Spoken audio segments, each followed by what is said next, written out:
महाराज की जय। दुख दर्द भव के सब मिटे, सतगुरु चरण नित से।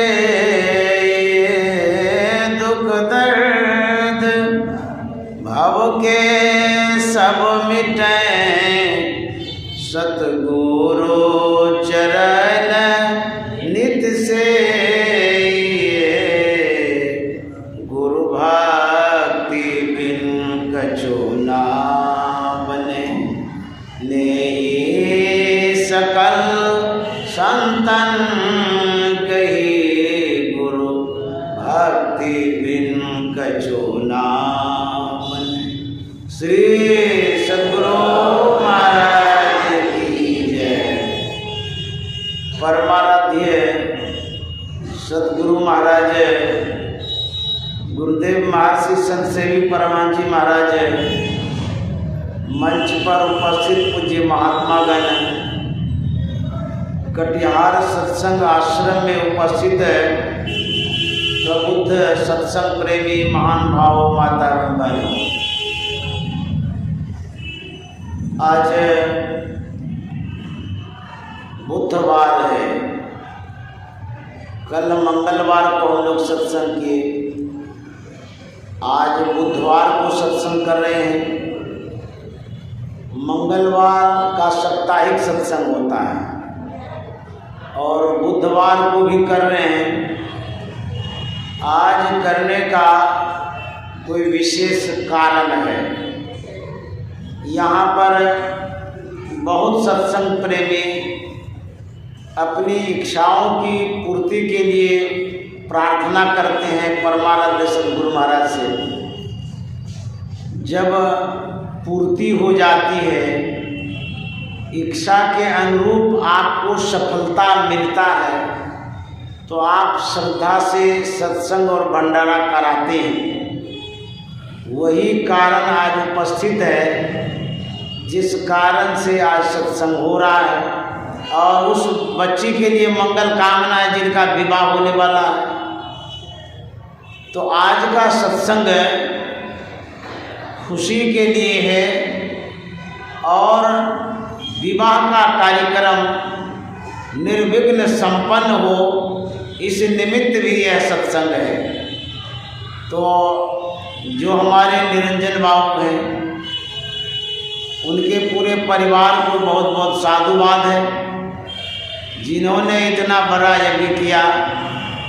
आज बहुत लोग भंडारा खाए, प्रसाद पाए, बहुत धन खर्चा भी किए खुशी में। बेटी की शादी है तब भी ये बहुत खर्चा कर रहे हैं और कृपा घाट से महात्मा को बुला करके सत्संग करा रहे हैं। तो इस तरह से जो आस्था सद्गुरु में है, यह आस्था आपकी व्यवस्था का कारण बनता है। सद्गुरु में यदि आप आशा और विश्वास रखते हैं, आपकी कामना की पूर्ति होती है और आपकी व्यवस्था पूरी होती है। तो विवाह के कार्यक्रम में सद्गुरु महाराज सूक्ष्म रूप से आशीर्वाद बना करके रखेंगे। यह शुभकामना मंगल कामना है। अभी हम लोग रामचरितमानस से पाठ सुन रहे थे। बड़ा अच्छा प्रसंग है, व्यवहारिक जीवन के लिए भी और भक्ति के मार्ग पर चलने वाले के लिए भी यह प्रसंग अच्छा है। प्रसंग में बहुत सारी बातें आई हैं, लेकिन कुछ बातों पर मैं फोकस करना चाहता हूँ, बताना चाहता हूँ। लक्ष्मण का जो संवाद है वह गुनिषाद के साथ है। यह सीखने वाली बात है, ध्यान से सुनेंगे आप लोग।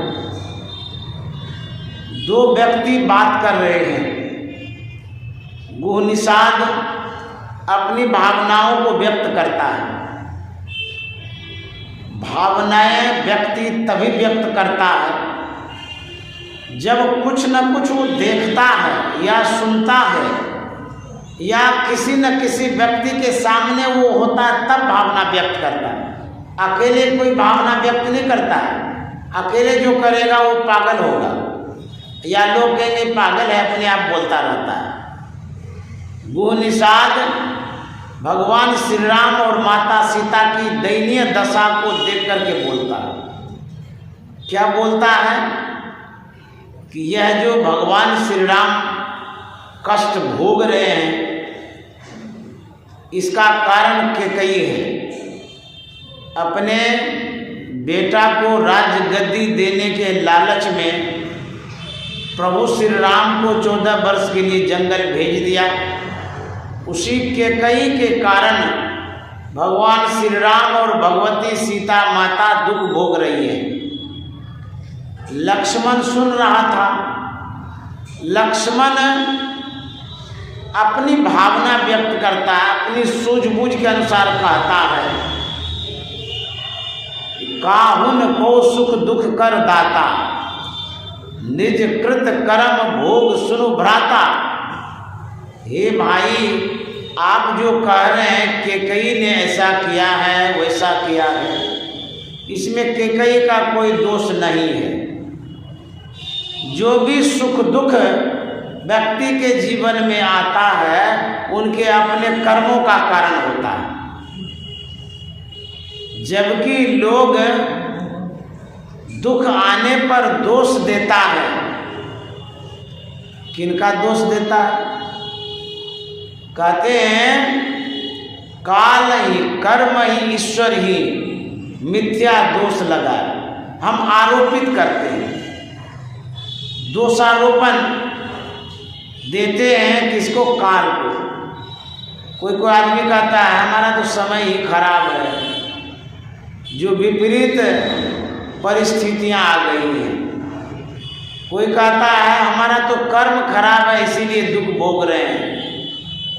कोई व्यक्ति कहता है हमसे तो ईश्वर विपरीत हो गया, हमारे तरफ तो देखता भी नहीं है।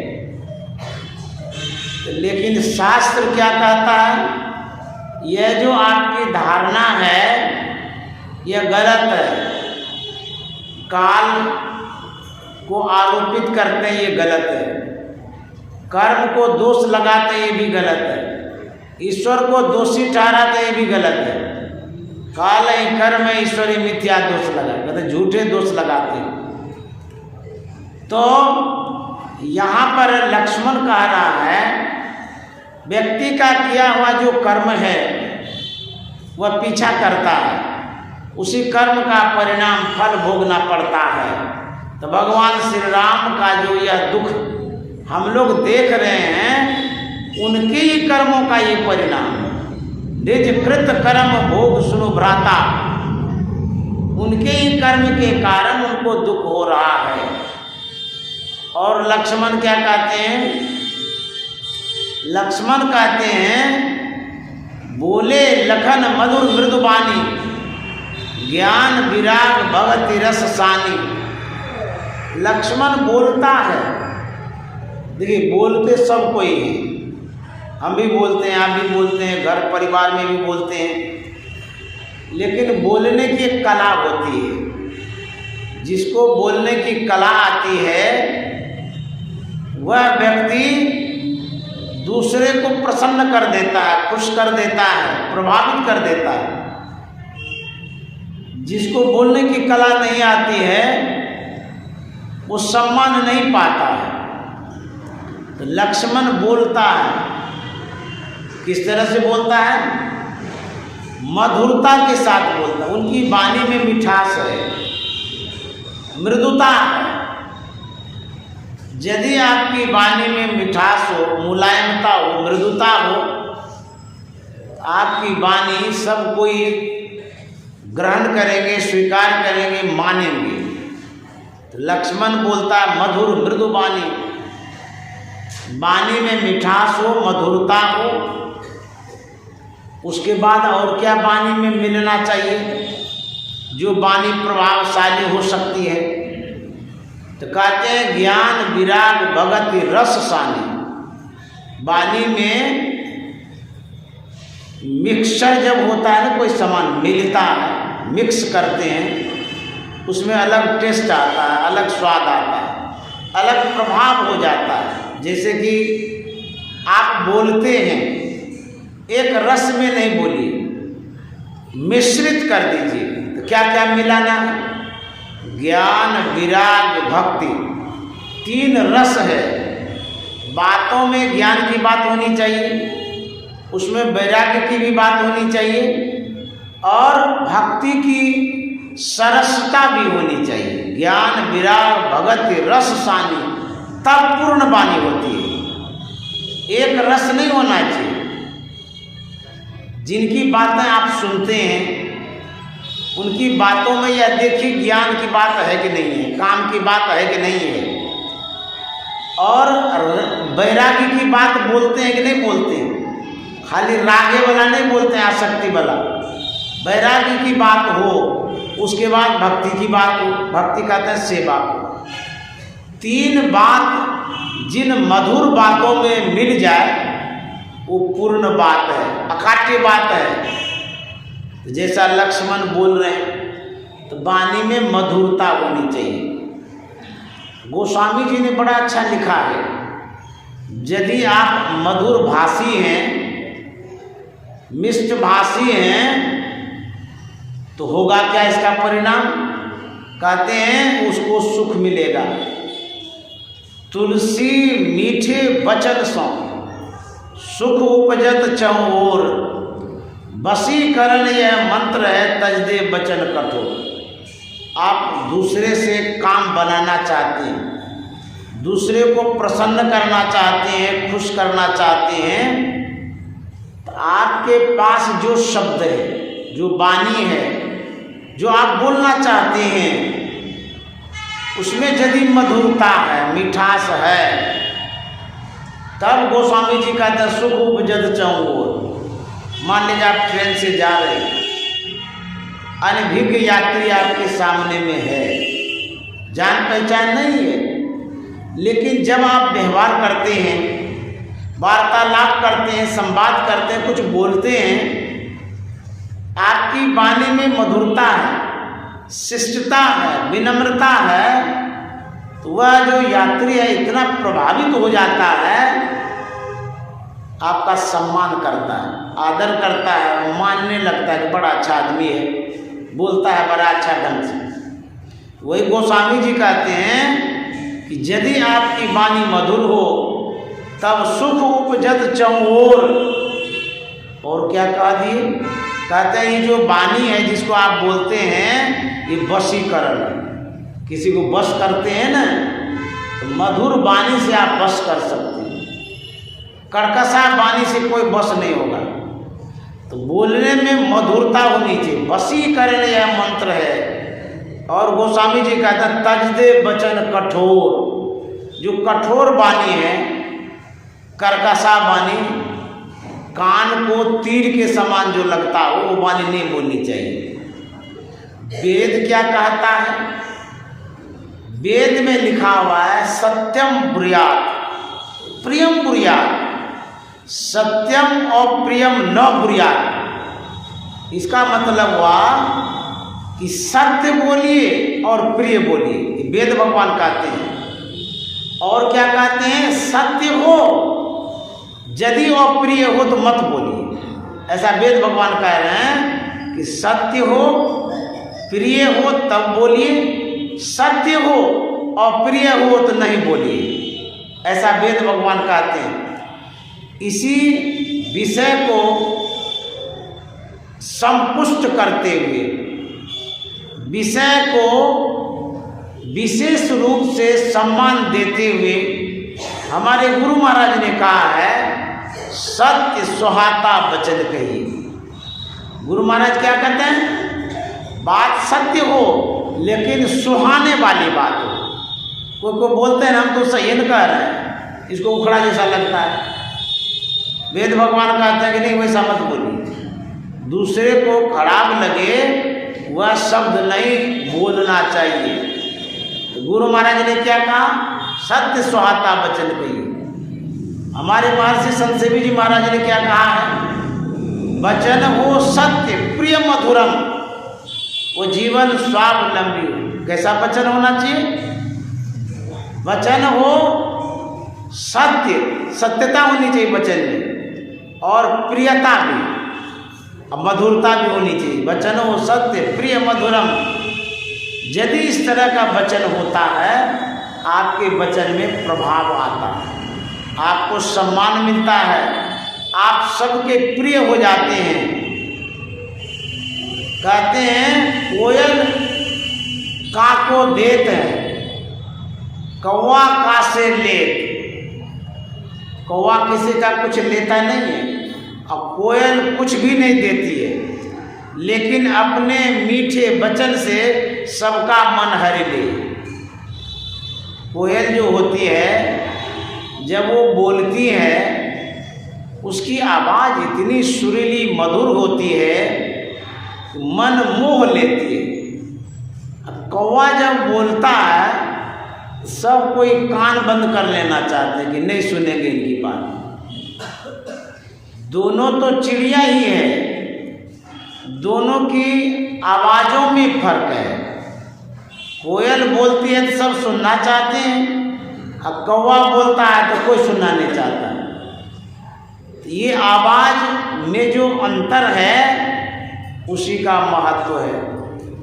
इसीलिए कबीर साहब ने कहा है, वाणी तो अनमोल है, जो कोई बोले जाने, ये तराजू तौल के तब मुख बाहर आनी।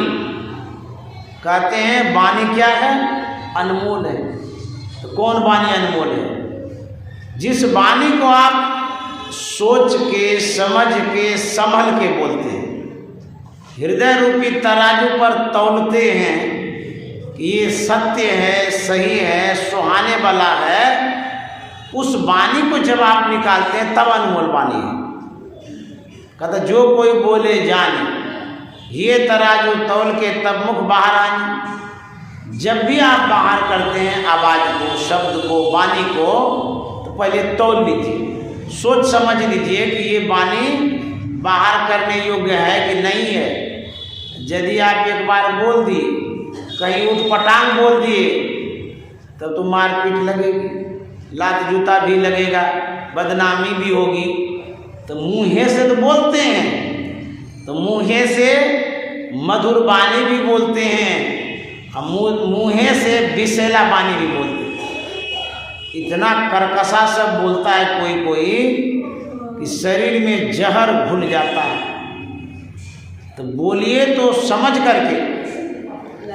संतों ने कहा मधुर वचन है औषधि, कटुक वचन है तीर, श्रवण द्वार है संचरे, घाले सकल शरीर। मधुर वचन क्या है? कहता औषधि है। अब बुझिए, जबकि औषधि जड़ी बूटी के रूप में या एलोपैथिक के रूप में हम लोग लेते हैं। संत महात्मा कहते हैं शब्द भी औषधि का काम करता है, जो वचन है ये भी औषधि का काम करता है। जब आप डॉक्टर के पास जाते हैं, असाध्य बीमारी है, डॉक्टर साहब को दिखाते हैं, डॉक्टर साहब उस मरीज से क्या कहते हैं? कहते हैं आप घबराइए नहीं, ये तो तुरंत ही ठीक हो जाएगा, हम दवाई देंगे, जल्दी से जल्दी आप ठीक हो जाएंगे, और हम हैं ना आपके साथ में। इतना बोलते ही जो पेशेंट होता है, जो मरीज होता है, उनके अंदर में बहुत ऊर्जा आ जाती है, शक्ति आ जाती है। अच्छा है, डॉक्टर साहब कहते हैं कि वैसी भयंकर बीमारी नहीं है।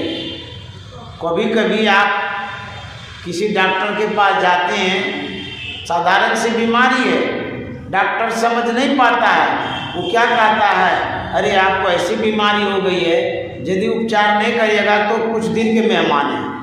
इतना सुनते ही वीकनेस आ जाता है, कमजोरी आ जाती है, और थरथराहट आ जाती है, हमारी राम हम कब दिन जिंदा रहेंगे। वही मरीज वही बीमारी दूसरे डॉक्टर के पास जाता है, वो डॉक्टर साहब क्या कहते हैं, कोई घबराने की बात नहीं है और कम ही समयों में आप ठीक हो जाएंगे। देखिए उसके यहाँ मरीज खुश हो जाता है, अरे राम कितना बढ़िया डॉक्टर है ये, दवाई दिए नहीं है सिर्फ बोले हैं, अब बोलने में ही मरीज को खुशी आ जाती है। तो बोलने से प्रभाव पड़ता है। यदि कोई बीमार आदमी हो, कमज़ोर हो, घबरा गया हो, परेशान है, उनके सामने आप जाइए, अच्छी बात बोलिए, बड़ाई करिए, गुणगान करिए, तो उनके मन में खुशियाँ आ जाएगी। यदि वो परेशान भी है, उस परेशानी को वो झेल लेगा आपकी मधुर वाणी के कारण। ये प्रभाव पड़ता है। कोई भी व्यक्ति जब किसी से मिलता है, यदि आपके विपरीत वो बोलता है, विपक्ष में बोलता है, आपके मन को तोड़ देता है, उस व्यक्ति के पास नहीं जाइए। क्यों? मानसिक रूप से आप जब प्रताड़ित होते हैं, परेशान होते हैं, आपका विकास रुकता है, बुद्धि मारी चली जाती है, मन कमजोर हो जाता है, कार्य करने की क्षमता घट जाती है। उन व्यक्तियों के पास आप जाइए जो आपको अच्छे अच्छे शब्दों से सपोर्ट करता हो। यदि आप की बड़ाई करते हैं, आप यदि खुश होते हैं, तो आपका विकास होता है, आप आगे बढ़ते हैं, कार्य करने की क्षमता आप में कई गुना बढ़ जाती है। और यदि कोई टॉर्चर कर देता है, कोई भी हो, चाहे पत्नी हो, पति हो, बेटी हो, बेटा हो, कुटुंब हो, दोस्त हो, मित्र हो, फ्रेंड हो, कोई भी हो, जो कोई टॉर्चर करता है किसी कारण से, आप इतने डिमोरलाइज हो जाते हैं कि आप कार्य करने से पीछे खसक जाते हैं, क्योंकि हिम्मत घट जाती है। इसीलिए ऐसे व्यक्ति का संग नहीं करना चाहिए जो आपको सपोर्ट ना करे, सहयोग ना करे। समाज में ऐसा बहुत आदमी मिलेगा जो आपको नीचे गिराने का ही सोचेगा, प्रताड़ित करेगा, परेशान करेगा। आप अच्छे हैं फिर भी नुकसान निकालेगा, आप में कमियां निकालेगा, कमियां निकाल करके आपको नीचे गिरा देगा, आपके मनोबल को घटा देगा। देखिए संसार में गुण दोष से व्यक्ति बना है, जड़ चेतन गुण दोष में विश्व किन्ह करता। जड़ और चेतन से, गुण और दोष से संसार बना है। हम में गुण भी है, दोष भी है, लेकिन संत हंस गुण गए पे परिहरि बारी विकार। जो संत महात्मा होते हैं आपके अवगुण को ढक देता है, गुणगान करेगा, बड़ाई करेगा, शुभकामना करेगा। जो असंत होता है, दुष्ट होता है, वो अच्छाई को भी बुराई में बदल देता है। इसीलिए ऐसे व्यक्ति के पास नहीं जाना चाहिए, साधु महात्मा के पास जाना चाहिए, क्योंकि वो सिर्फ आपको बढ़ाने का बात करेगा, विकास का बात करेगा। आप में कितना भी अवगुण है उसको वो ढक देगा। ऐसे संत महात्मा होते हैं। और जो अवगुण ढूंढने वाला है उससे बचते रहिए। अच्छा आदमी को भी बुरा कह देता है तो मनोबल घट जाता है। एक अवगुण ढूंढने वाला आदमी था, किसी भी बात पर वो अवगुण ही खोजता रहता था। एक दिन पत्नी से कहा कि हलवा बनाओ।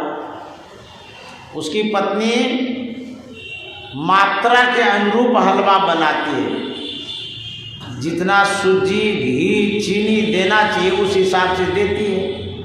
हलवा बना करके पति को खाने देती है। पति खाने लगता है, कहता वाह हलवा तो बहुत अच्छा बनाया, अच्छा लगता है खाने में, लेकिन थोड़ी चीनी और होनी चाहिए। तो पत्नी के मन में होता है, हो सकता है कि कम पड़ा हो। दूसरे दिन फिर बनाई तो चीनी की मात्रा बढ़ा दी। तो दूसरे दिन जब खाने के लिए दिया तो पतिदेव कहते हैं कि कल से तो हलवा और अच्छा लग रहा है, लेकिन थोड़ा चीनी कम है। तो पत्नी सोचती है चीनी तो बढ़ा दिए थे, ऐसा कैसे हो गया।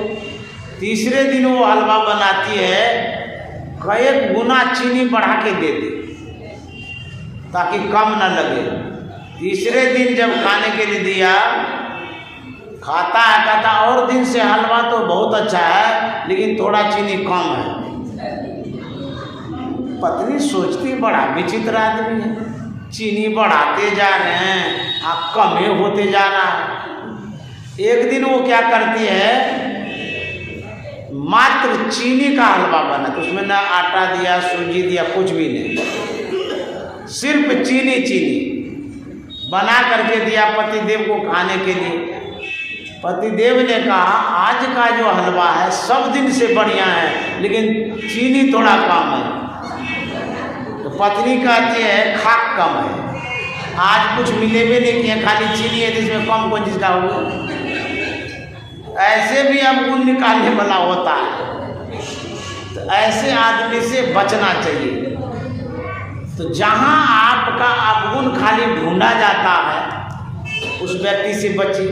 अच्छा, यदि परिवार में कोई अवगुण ढूंढने वाला हो, खोट निकालने वाला हो, तब क्या होगा, तब तो बड़ा मुश्किल है। तो बचना चाहिए इस आदमी से। यहाँ यही सीखने को मिलता है, किसी भी व्यक्ति में यदि अवगुण दिखता हो तो उजागर मत करिए। एक बार गुरु महाराज के पास कोई सज्जन आए थे। सज्जन ने प्रणाम किया और भी वहाँ पर लोग थे। प्रणाम करके जब हट गए तो गुरु महाराज कहने लगे, ऐसे ऐसे मन में व्यक्ति बात लेकर के आता है, यदि उसके मुंह पर कह दिया जाए तो दोबारा वो मुंह दिखाने हमारे पास नहीं आएंगे। बुझिए, हम लोग जो कुछ सोचते हैं संत महात्मा जान लेते हैं, क्योंकि मन की जाने सबे गुरु कहाँ छिपा गए, वो तो मन की बात जानते हैं, लेकिन कहते नहीं हैं, वो ढक देते हैं बात को। तो जो हमारे अवगुणों को ढकता हो, गुण का उजागर करता हो, प्रशंसा करता हो, वही व्यक्ति अच्छे हैं और उन्हीं व्यक्ति के पास जाना भी चाहिए। बहुत आदमी कहते हैं कि हम बड़ाई नहीं सुनना चाहते, तो बड़ाई सुनना नहीं चाहते और बुराई सुनना चाहते हैं, बुराई तो सुनना ही नहीं चाहते हैं। तो बड़ाई सुनने से उसमें आपके मन में जो बल है वो बढ़ता है, आप उत्साहित होते हैं, आपके अंदर में जो विकार है दूर होता है, आपके अंदर में जो बल है वो बढ़ता है। एक शादी में मैं कलकत्ता गया था, वहाँ पर जहाँ बाराती लोग थे, वर वधू के पक्ष के लोग, तो सब सज रहे थे। जिस तरह से अपना कपड़ा पहनते हैं, कोट पहनते हैं, सजते हैं, सज रहे थे। एक छोटी सी बच्ची थी, 1.5 हाथ की, इतनी छोटी थी, वो भी सज रही थी। तो जब सज गई वो, तब वो नानी के पास आई। अब नानी से क्या कहती कि नानी माँ, हम कैसे देखने में लगते हैं।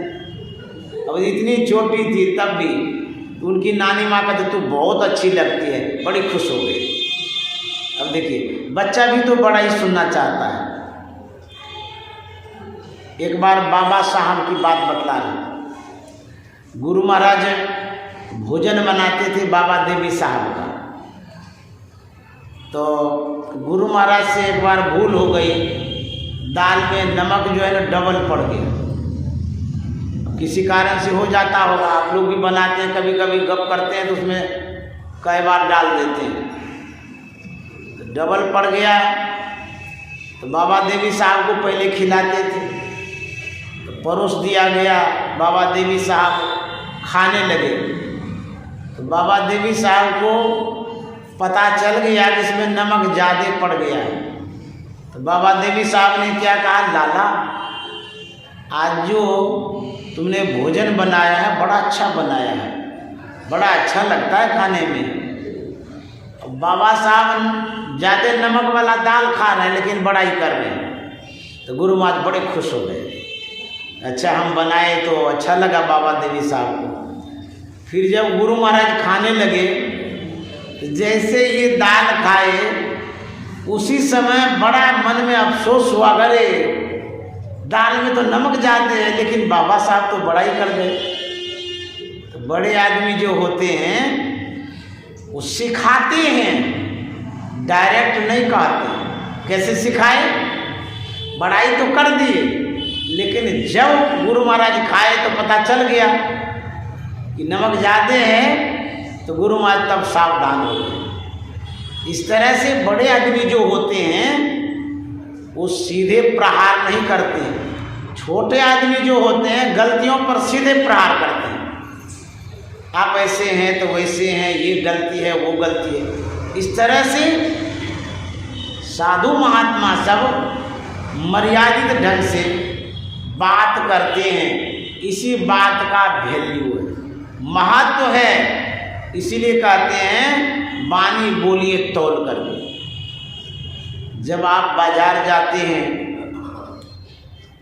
किसी दुकान पर आप जाते हैं, तो आपको कोई सामान लेना होता है तो आप कहते हैं कि फलाना सामान दीजिए। आप देखने लग जाते हैं, कहते हैं दूसरा दिखाइए, तीसरा दिखाइए। यदि वो दुकानदार आपके मुंह पर कह देता है आप कैसे आदमी हैं, परेशान करते हैं, बार बार मांगते रहते, लेना है तो लीजिए नहीं तो जाइए। आपका मन है लेने का, लेकिन उनकी जो बातें हैं, उनका जो व्यवहार है बड़ा बुरा लगा, आप छोड़ छाड़ करके भाग जाते हैं। दूसरे दुकान पर आप जाते हैं, दुकानदार बड़ा सम्मान करता है, आइए। ग्राहक तो लक्ष्मी के समान होता है, क्या लेना चाहते हैं बताइए। बोले नहीं ऐसे ही देखना चाहते हैं। अरे देखिए ना क्या होगा, एक नहीं का एक दिखाने लगते हैं। फिर कहते हैं कि आप ले लीजिए, ये अच्छा है, ये अच्छा है, आपके लिए अच्छा होगा। फिर कहते हैं नहीं नहीं मेरा मन नहीं है। बोले आप चिंता क्यों करते हैं, आप पैसा मत दीजिएगा, बाद में दे दीजिएगा, ले जाइए, आपकी ही तो दुकान है। अच्छे तरह से यदि वो बोल लेता है, सोचता है इतना बढ़िया बोलता है, वो सामान ले लेते हैं। अच्छे से बोलने वाले कंकर भी बेच लेते हैं, अब बुरे ढंग से बोलने वाले सोना भी नहीं बेच पाते हैं। इसलिए वाणी का बहुत महत्व होता है। बातों हाथी पाइए, बातों हाथी पाँव। एक कहानी है, एक राजा था,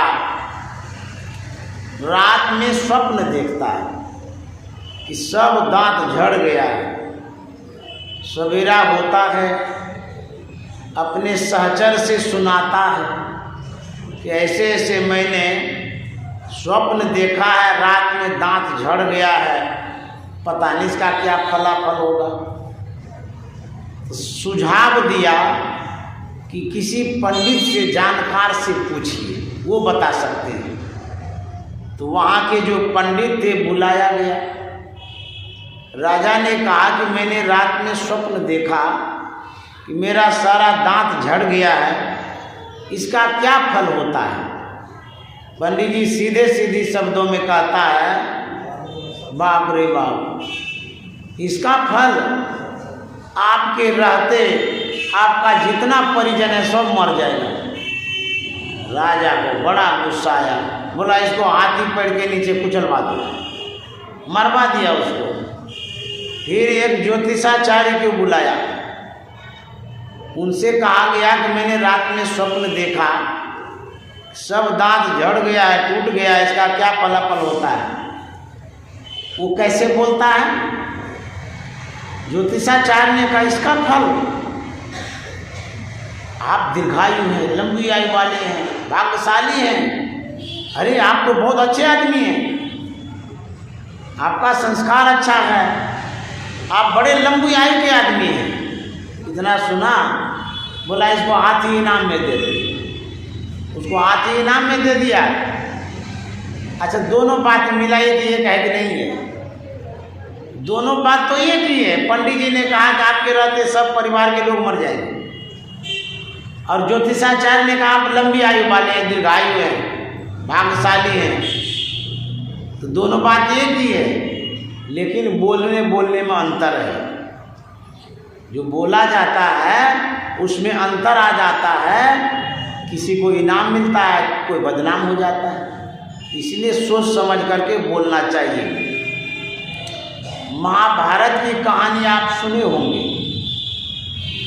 जब इंद्रप्रस्थ का उद्घाटन था, जो पांडव लोगों ने बनाया था इंद्रप्रस्थ, अद्भुत अलौकिक भवन, उस उद्घाटन में दुर्योधन को आमंत्रित किया गया था।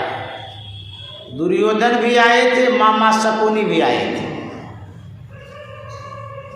जिसका दोस्त जैसा होता है वो उसी ओर लेके जाता है। मामा शकुनी कैसा था? छल था, प्रपंच था, धोखा वाला था, और उसी के साथ में दुर्योधन रहता है, मामू भगना, मामा भगना पंच। तो इस तरह से दोनों की दोस्ती थी। जब इंद्रप्रस्थ में प्रवेश करता है, मामा शकुनी ने कहा कि दुर्योधन देखो कितना अच्छा भव्य भवन बनाया गया है, निहार लो, देख लो, दोबारा मौका मिले ना मिले। वह घूमने के लिए, देखने के लिए जाता है। वह भवन बड़ा विचित्र बना हुआ था। जहाँ दरवाजा था वहाँ पता नहीं चलता था। दुर्योधन जा रहा था, सीधे टकरा गया दरवाजे में। दरवाजा का था पता नहीं था, लेकिन था दरवाजा, ऐसा बनाया गया था। टकरा गया तो फिर मुड़ा, फिर दूसरे तरफ गया, दूसरे तरफ दरवाजा नहीं था, लेकिन लग रहा था यहाँ दरवाजा है, तो रुक गया वहाँ पर। दुर्योधन घूम रहा था इंद्रप्रस्थ भवन में। द्रौपदी उसी भवन के ऊपर से देख रही थी दुर्योधन को। एक जगह दुर्योधन जाता है, वहाँ उसके मन में होता है कि यहाँ पानी की कलकल धारा बह रही है। ऐसा भी मकान बना हुआ था विचित्र जैसा। तो दुर्योधन जो जा रहा था ना, धोती समेट लिया, सोचा कि भीग जाएंगे। धोती तो ऊपर किया, लेकिन गया तो कहीं पानी नहीं पता चला। लजा गया वो, अरे बेकारे में हम धोती ऊपर कर लिए तो पानी यहाँ है नहीं। फिर जाकर के दूसरी जगह जाता है, वहाँ पर वह देखता है कि पानी में कुछ भी नहीं है। तो काहे धोती समेटे, निधड़क जा रहा था धड़ल्ले से। जैसे गया धड़ाम से वो में गिर गया पानी में। तो जैसे वो गिरता है, इतनी देर में द्रौपदी की हंसी नहीं रुकी, ठहाका मार के हंस दी। देवर भाभी है, हंस दिया तो यहाँ तक ठीक हुआ, कोई हर्ज की बात नहीं है। लेकिन हंसते हुए द्रौपदी बोल बैठी। मजाके में तो बोली होगी, भाभी है तो मजाक में बोली। क्या बोलती है? अंधा का बेटा अंधे है, इसको सूझता ही नहीं। कहीं टकरा जाता है, कहीं धोती उठा लेता है, और कहीं गड्ढे में गिर जाता है। यह जो दुर्योधन ने सुना, भाभी थी कह सकती थी, लेकिन बड़ी कर्कशा बानी थी, कड़वी बानी थी, उज्जर बानी थी कही। दुर्योधन को बड़ा बुरा लगा। हैं, हमको कह दिया अंधा का बेटा अंधा। इतना जहर उसके शरीर में घुल गया, इतनी मिर्ची लगी, वो उद्घाटन में क्या भाग लेगा, भाग गया वहाँ से, चला गया घर। और उसके मन में इतनी पीड़ा हुई, वो सोचने लगा कि हमको अंधा का बेटा अंधा कहा है ना, इसका बदला लेंगे, छोड़ेंगे नहीं। बदला लेने के लिए एक शब्द से देखिए कितना महाभारत हुआ है। इसी शब्द से महाभारत हो गया। जुआ खेला गया, युद्ध कीरा हुई, उसमें हराया गया पांडव को। उसके बाद द्रौपदी को भी दांव पर रखा गया, उसको भी जीत लिया वो लोग। दुर्योधन कहता है द्रौपदी को हम लोग जीत लिए हैं, बेइज्जत करो इसको, नग्न करो भरी सभा में। कितने दिन की बात हुई, उसको बदला आज ले रहा है। दुशासन को बोला कि चीड़ खींचो, दुशासन आगे बढ़ता है चीड़ खींचने के लिए। द्रौपदी के मन में होता है इतने बड़े बड़े वीर योद्धा हमारे पतिदेव हैं, वो रक्षा करेंगे, लेकिन कोई हिला भी नहीं अपने सीट से। फिर मन में हुआ कि भीष्म पितामह सबसे श्रेष्ठ हैं, वो रक्षा करेंगे, वो भी नहीं हिले सीट से। फिर मन में हुआ कि हमारे ससुर जी हैं, उनकी हम बहू हैं, बेटी हैं, वो कुछ कहेंगे, लेकिन वो देख तो नहीं रहे थे, लेकिन बोल भी नहीं रहे थे, वो भी कुछ बोले नहीं। अंतिम में दुशासन चीड़ पकड़ता है, खींचता है। जितना पावर, जितनी शक्ति द्रौपदी के पास थी, सारी पकड़ने का वो प्रयास किया, लेकिन 10,000 हाथी का बल था दुशासन के पास। खींचने जब लगा, शक्ति जब द्रौपदी की नहीं रही, तब हाथ उठा दिया। तब उन्होंने कहा दुख हरो द्वारिका नाथ शरण में तेरी, बिन काज आज महाराज लाज गई मेरी। चिल्ला करके कह रही थी, हे द्वारिका नाथ रक्षा करो, मेरी इज्जत लूटी जा रही है। उस समय दुर्योधन ने क्या कहा था कि द्रौपदी, अरे तुम्हारी इज्जत लूटी जा रही है तो देखेगा कौन? तू यदि नग्न हो जाएगी तो कौन देखेगा? ये तो अंधों की सभा है, यहाँ तो सब के सब अंधे हैं। तू नग्न हो जाएगी तो कोई देखेगा ही नहीं। तब द्रौपदी को एकाएक याद है, अरे हम जो कहे थे अंधा का बेटा अंधा होता है, उसी का ये बदला ले रहा है। बुझिए, ये कड़वी बात जो है जीवन में कितना जहर बोलता है। इसीलिए सोच समझ कर बोलिए। किसी के सामने यदि आप बोलते हैं, वो बदला ले लेगा, या तो दांव पेंच के साथ लेगा। बहुत आदमी बदला लेने वाला डायरेक्ट बदला नहीं लेता है, घुमा के लेता है। इसीलिए समाज में अच्छी वाणी के साथ बोलिए, व्यवहार करिए, ताकि आपके जीवन में कोई दुख कष्ट ना हो। क्योंकि समाज जो है, मानव समाज बड़ा विचित्र समाज है।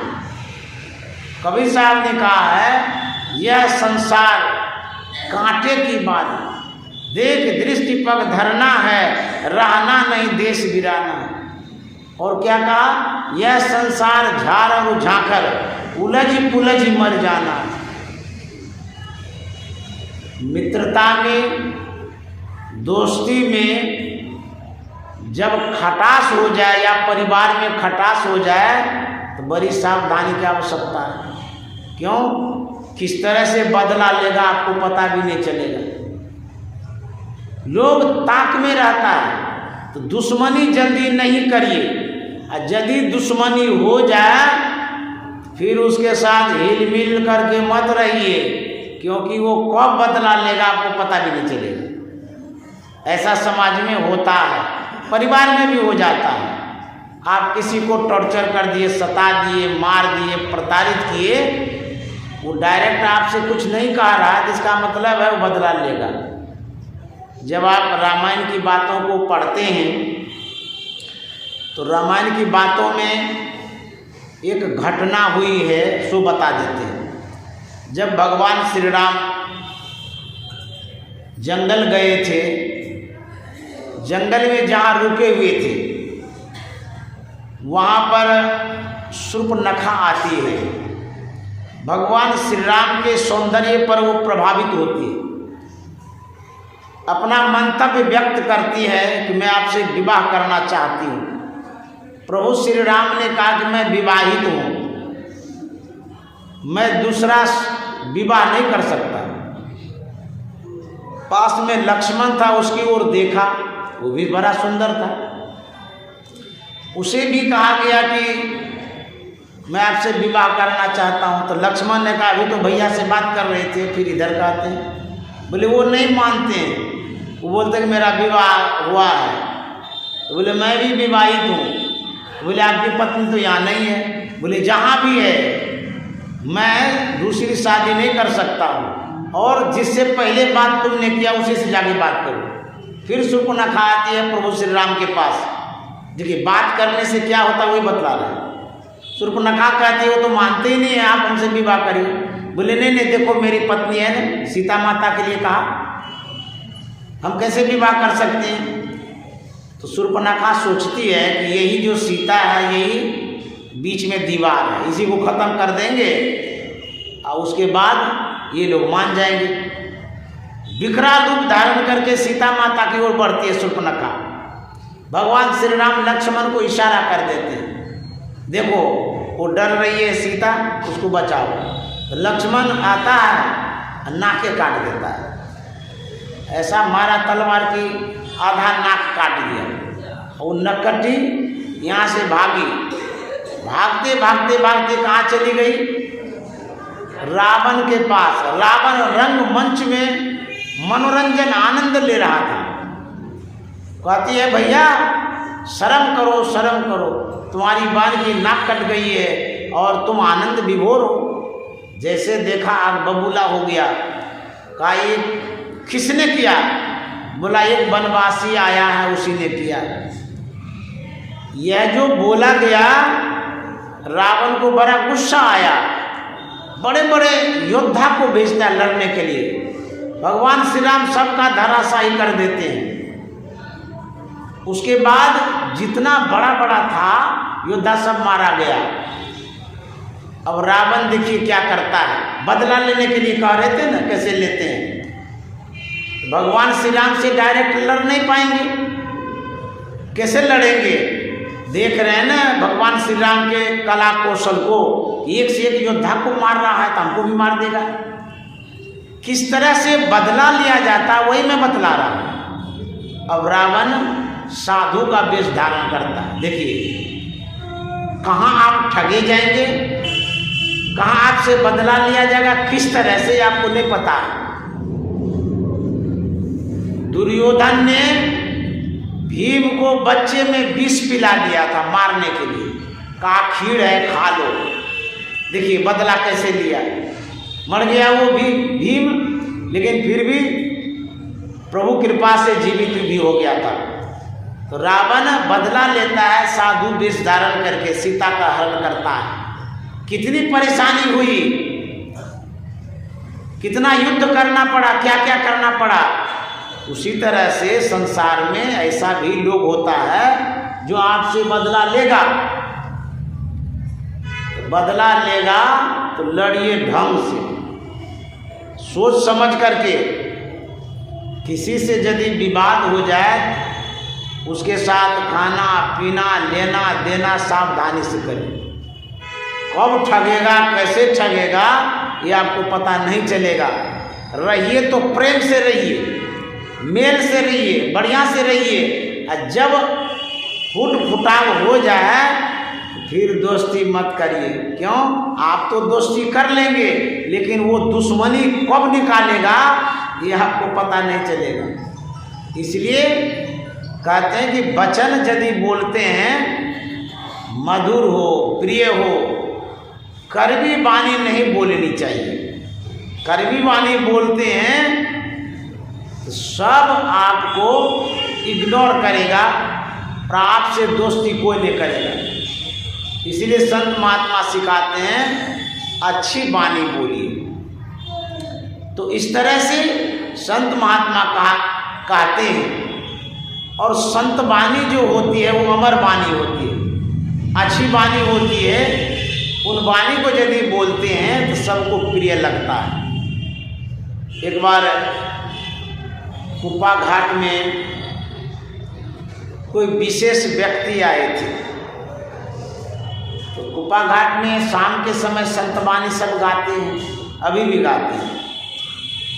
तो विशेष व्यक्ति आए थे, तो संतवाणी भी तो बहुत तरह की होती है। उन संतवाणियों में ऐसी वाणी बोली जा रही थी जो दूसरे को सुनकर के लगता था ये ठीक नहीं है। तो गुरु महाराज ने कहा था कि देश काल पात्र देख करके गाना चाहिए। एक बात बता देते हैं धरारा की, मैं भी था वहाँ पर। तो धरारा में अखिल भारतीय सत्संग था। दोपहर का सत्संग भजन से शुरू हो गया था। वहाँ एक महात्मा गा रहे थे, कबीर साहब की वाणी गा रहे थे। कबीर साहब की जो वाणी गा रहे थे तो वो उठपटांग वाला गा रहे थे। तो ऐसा ऐसा गा रहे थे कि लोगों को अच्छा नहीं लगा। तो लोगों ने जाकर के उसको मना किया कि ये नहीं गाइए। कबीर साहब की वाणी तो सब तरह की है, तो साधु की उसमें उपेक्षा है, तो उसको मना कर दिया गया। उसी तरह से जो आप बोलते हैं देश काल पात्र देख करके बोलिए। समय कैसा है, पात्र व्यक्ति कैसा है, स्थान कैसा है, स्थान भी देख करके बोलिए, समय देख करके बोलिए और पात्र देख करके बोलिए, तब उसका अलग प्रभाव पड़ेगा। इस तरह से बोलने के लिए साधु महात्मा हम लोगों को सिखाते हैं। संत नानक साहब ने कहा है, नानक नन्ना होयरो जैसी नन्ही दूब, बड़े बड़े बिरखी गिर गए दूब खूब के खूब। नानक साहब कहते हैं नन्ना बन करके रहो, छोटा बन करके रहो। जो बच्चा होता है उसके अंदर में भेदभाव नहीं रहता है, 6-5 वो नहीं जानता है, किसी के भी गोद में चला जाता है, वो कुछ जानता ही नहीं है। तो नानक साहब कहते हैं वैसे ही छोटा बन करके रहो। जैसी नन्ही दूब, दूब जानते हैं ना, सड़क पर जो उगी रहती है दुबड़ी, दुबड़ी में क्या विशेषता है, क्या खासियत है? कहते हैं बड़े बड़े बिरखी गिर गए। बिरखी में वृक्ष होता है, जो वृक्ष है आंधी तूफान में टूट करके धराशायी हो जाता है, लेकिन दूब खूब के खूब। दूब जो है दुबड़ी, वह टूटती नहीं है, हिल जाती है, टूटती नहीं है। लेकिन वृक्ष टूट जाता, बड़ा बड़ा वृक्ष टूटता है। उसी तरह से कहते हैं कि नन्हा बन करके, छोटा बन करके रहो, मुलायम बन करके रहो। गुरु महाराज ने क्या कहा, अति दीन हो के जिसने सत्संग सुमति ली, अपने को सोई में ही गुरु शरण में कर। दीन का मतलब होता विनम्र। यदि आप में विनम्रता रहेगी तो अब जाकर के आप भक्ति करेंगे, भगवान के चरण में चढ़ेंगे। यदि उदंडता रहेगी तो भक्ति के मार्ग पर आगे नहीं बढ़ सकेंगे।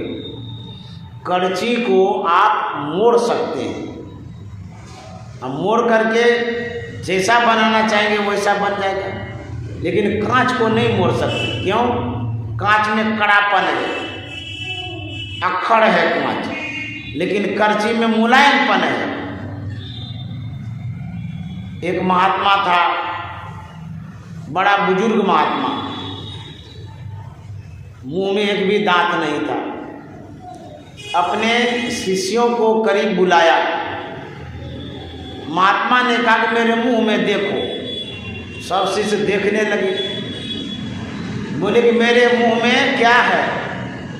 बोले कि जीभ है, दांत नहीं है। सब झड़ गया। तो बोले तुम लोगों ने समझा? तो कहा नहीं, हम लोग कुछ भी नहीं समझे। बोले पहले जीभ की दांत। शिष्यों ने कहा पहले जीभ तब दांत। बोले अब समझ गया? बोले नहीं, अभी भी नहीं समझे हम लोग। तो महात्मा ने कहा जो कड़ा सो झड़ा, जो मुलायम सो रहा। दांत बाद में आता है अब इतना अक्खड़ दांत होता है, कभी कभी बेचारी जीभ को मसल देता है। जीभिया बेचारी छटपटा के रह जाती है और कहती है तू हमको भले मसल दो लेकिन तू पहले ही चला जाएगा। जीभिया बेचारी रहती है जन्म से मरने तक रहती है, दांत बाद में आता है, एक बार और झड़ता है। जो 8 साल के लगभग बच्चा होता है ना, उसका दांत देखिए सब टूट जाता है, अब फिर उगता है। तो 2 बार तो वो झड़ता ही है, टूटता ही है, लेकिन जीभ नहीं टूटती है। तो संत महात्मा कहते हैं आप में यदि मुलायमता है, विनम्रता है, शिष्टता है, दीनता है, तब आप टिक सकते हैं। यदि आप में अक्खड़ है, अहंकार है, उदंडता है, झड़ जाइएगा।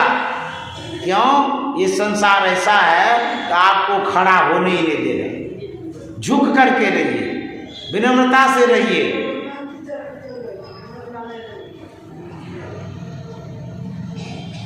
गुरु महाराज बड़े विनम्र थे, इतने विनम्र थे, उनकी कहानियों से प्रेरणा मिलती है। जब गुरु महाराज शुरू में कुप्पा घाट आए थे ध्यान करने के लिए, जब कुप्पा घाट का निर्माण नहीं हुआ था, उस समय की बात करते हैं, तो उनके साथ में एक रसोइया था भोजन बनाने वाला। गुरु महाराज ने कहा कि तू भोजन की तैयारी करो, हम गुफा में ध्यान करके आते हैं। तो गुरु महाराज चले गए गुफा में ध्यान करने। इधर रसोइया अपना भोजन की तैयारी कर रहे हैं। तब तक में जो राजेंद्र बाबू थे जिन्होंने दृष्टियोग बतलाया था, उसका घर मायागंज में ही था उस समय, उनके बड़े भाई आए देखने के लिए। ऐसे उस समय तो ऐसे दीवार वार कुछ भी नहीं थी, तो देखने आए तो देखते हैं कि इधर भोजन बन रहा है। तब तक में गुरु महाराज गुफा से निकल गए। गुरु महाराज को उन्होंने देखा तो गुरु महाराज से उन्होंने कहा था आप यहाँ पर किसके आदेश से आए, क्यों आए यहाँ पर, किसी ने आपको आदेश दिया है प्रचार प्रसार करने के लिए, यहाँ से चले जाइए। गुरु महाराज ने एक भी जवाब नहीं दिया।